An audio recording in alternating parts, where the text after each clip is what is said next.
Assalamualaikum warahmatullahi wabarakatuh, and good afternoon, everyone. Let me introduce myself. I'm Risdayanti from Class B, and today I will be presenting an introduction to semantics and pragmatics, which focuses on the study of meaning in human language. Before we dive into semantics and pragmatics, let me first provide some broader context. Linguistics is the scientific study of human language, and it encompasses several important fields.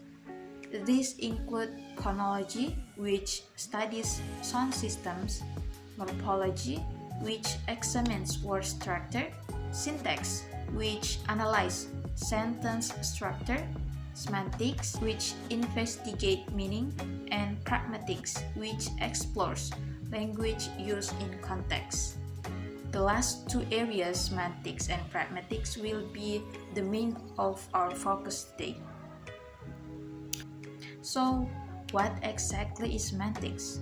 Semantics is the study of meaning in human language from linguistic perspective. If we look at its etymology, the word semantics comes from the Greek word semeion, which means sign or symbol. Semantics focuses on the literal and systematic meaning of words, phrases, and sentences. The key questions that semantics addresses are: what does a word or sentence mean? How is meaning constructed?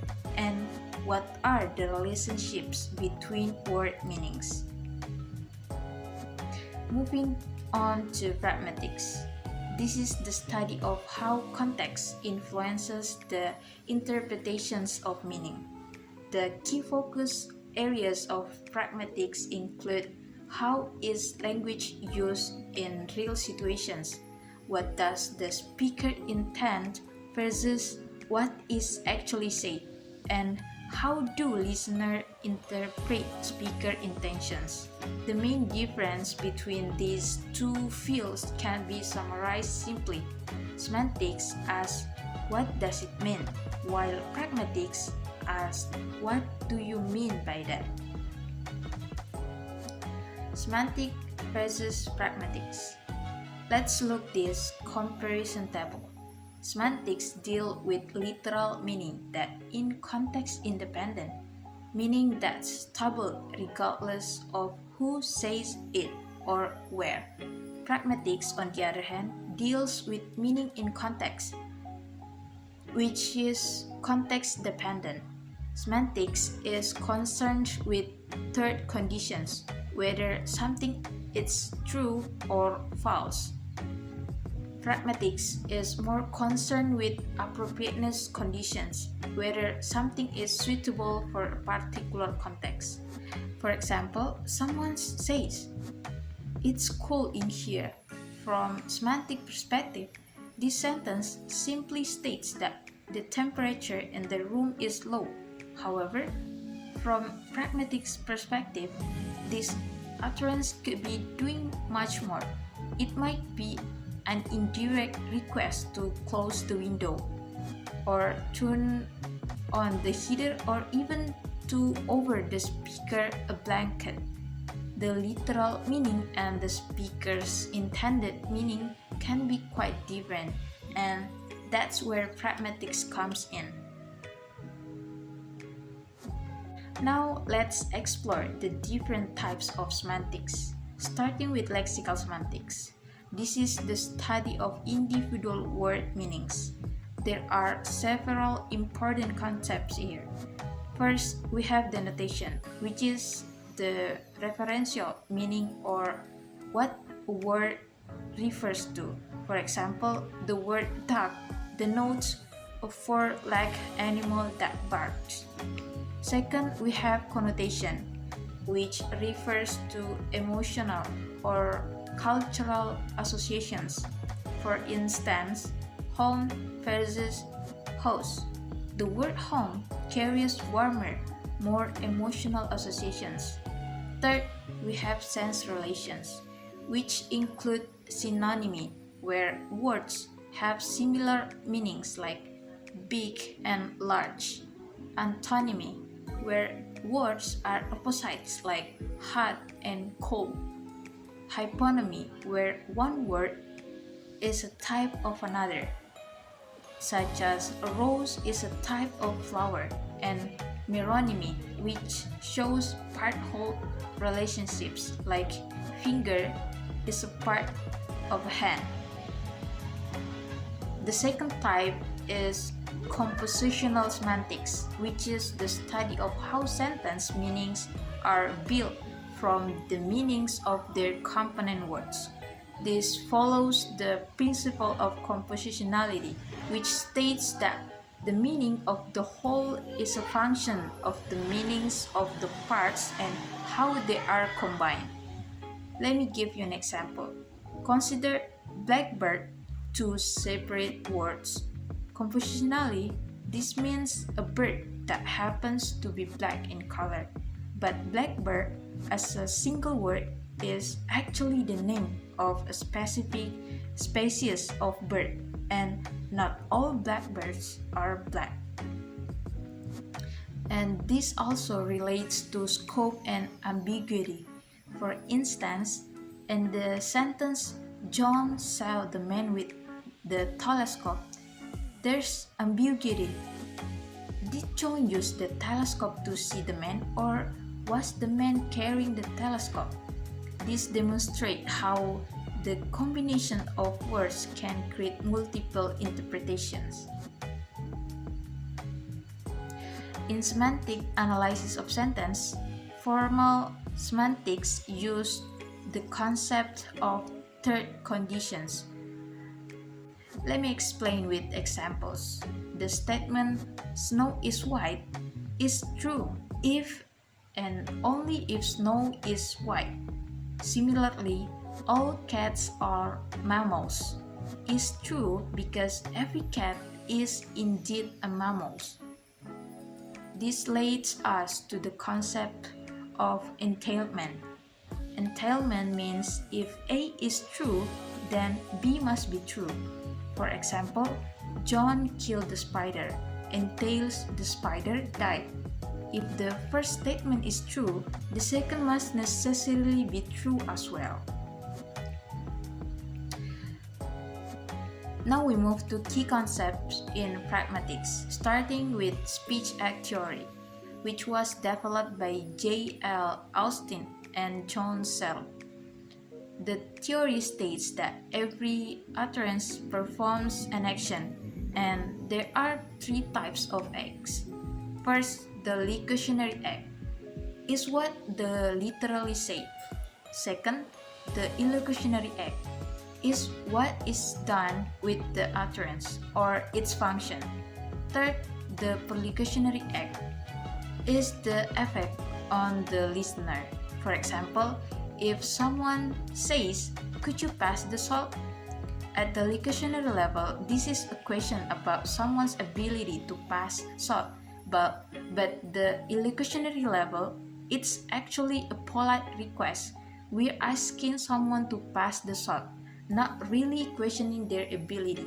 And at the perlocutionary level, if successful, the person actually passes the salt to us. Same words, three different levels of analysis.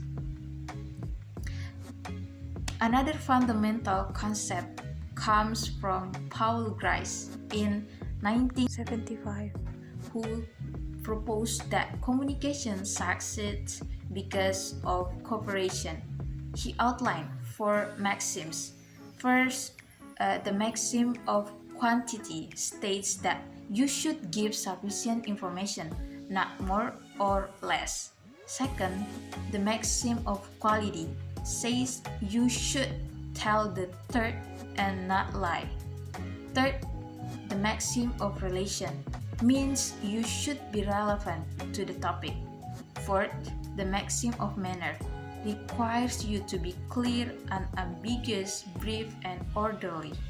When these maxims are violated, it creates what we call implicature or implied meaning. This brings us to the concept of implicature, specifically what is not said but meant. Conversational implicature refers to meaning inferred from violations of Grice's maxims. Here's an example. Person A asks, "Do you want to go to the movies?" Person B responds, "I have an exam tomorrow." Notice that B doesn't answer directly, which appears to violate the relation maxim. However, the implicature here is that B can't go because they need to study. Important characteristics of implicature are that it is cancelable and content dependent. Another crucial pragmatic concept is presupposition, which is information assumed to be true by the speaker. For example, if I say John's wife is a doctor, I'm presupposing that John has a wife.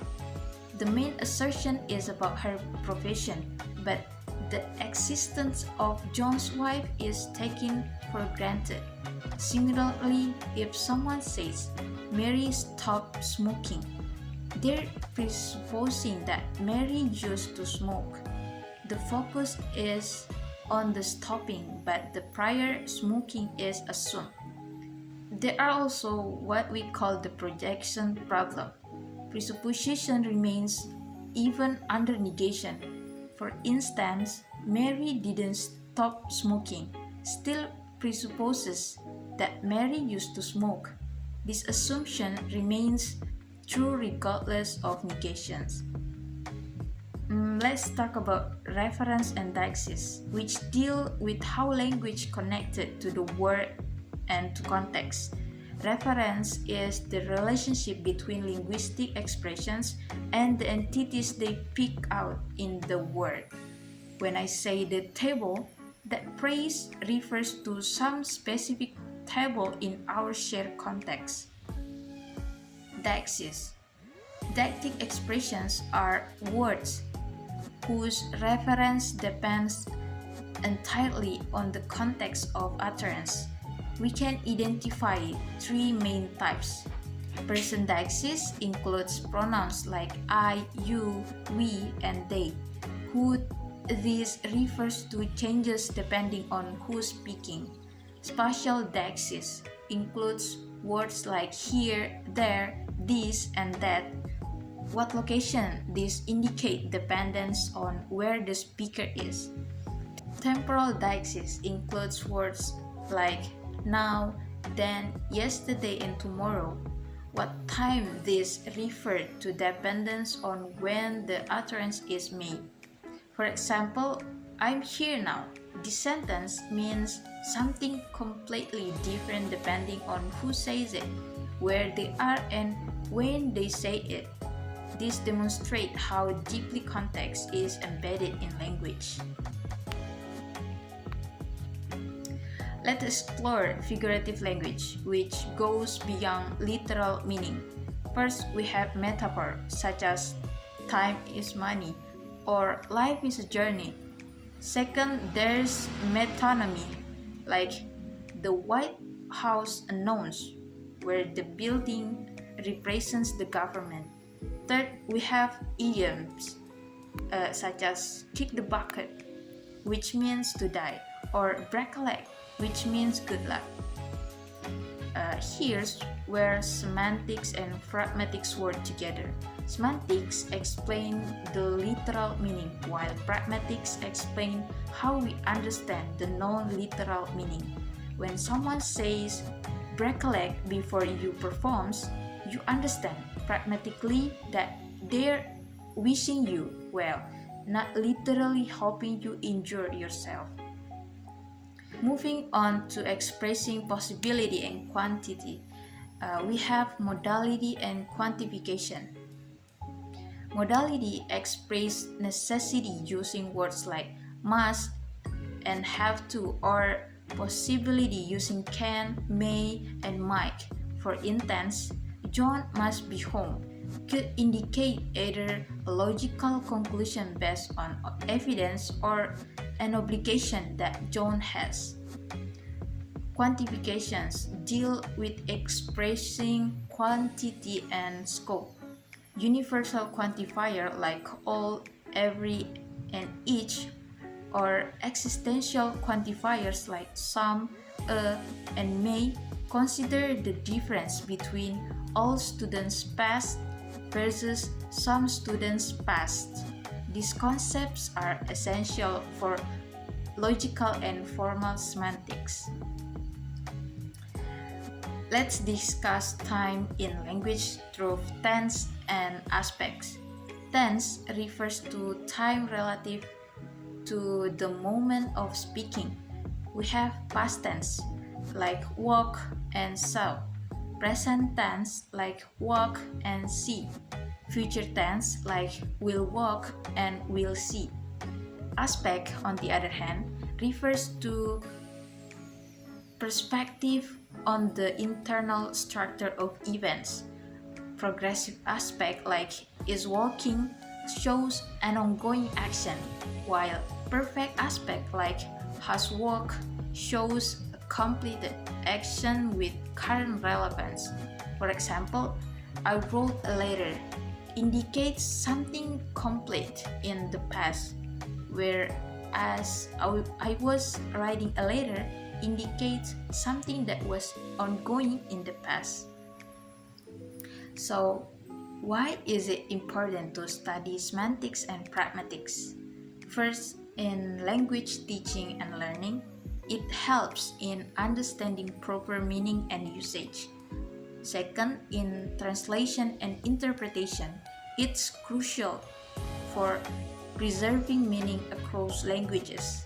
Third, in computational linguistics and natural language processing, it's essential for developing chatbots, machine translation, and sentiment analysis. Fourth, in philosophy of language, it explores the relationship between language, thought, and reality. And fifth, in communication studies, it helps in improving communication effectiveness. To summarize my presentation, semantics is the study of literal meaning in language, asking what it means. Pragmatics is the study of language used in context, asking what you mean. Semantics focuses on truth conditions, compositionality, and sense relations. Pragmatics focuses on speech acts, implicature, presupposition, and context. Both fields complement each other and are necessary for a complete understanding of linguistic meaning.